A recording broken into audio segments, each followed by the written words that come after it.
I've been sat with this is the very first copy of The Humble Leader, the preview copies that arrived from the printer. I read it again, which is a funny thing. I read the whole book in 15 minutes. When I was waiting to publish it, it used to take me hours to read through it. It felt like purgatory, kind of going through, looking for all the things that needed fiddling with and sorting out. And now that it's done, I feel all that pressure is gone. So I just sat down and read it with a cup of tea. And now it's evening. I've lit the fire, so there's a little fireside reading. I thought I'd just share a couple of pieces from it.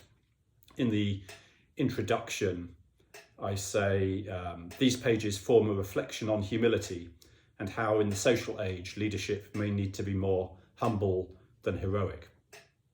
It's really a reflection of what we look to leaders for. Do we want leaders who hold power and deploy that power? Do we want mechanics? Do we want technicians? Or do we want people who enable and hold space?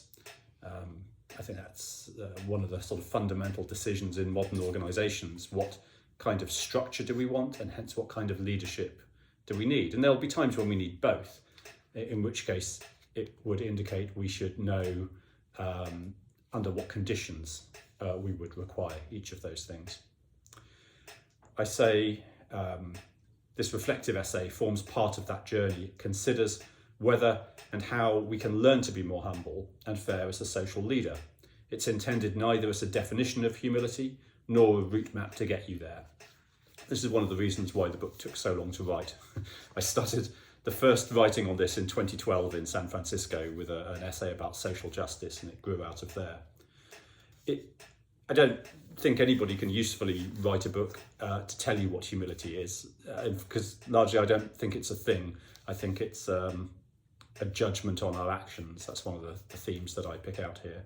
So nobody can sort of tell you by which route to get there or how to get it. But what we can probably do is make the journey thoughtfully. So I hope that's what this will prove to be. It says this is my own reflection, and it's structured as such, which means it has very little structure at all.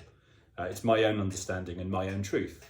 And again, that's a strange feature of the social age, is that there may be many truths, and perhaps our strength lies in the divergence of those stories. Not one truth for everybody, not consistency and conformity, but rather diversity of stories within some common frameworks.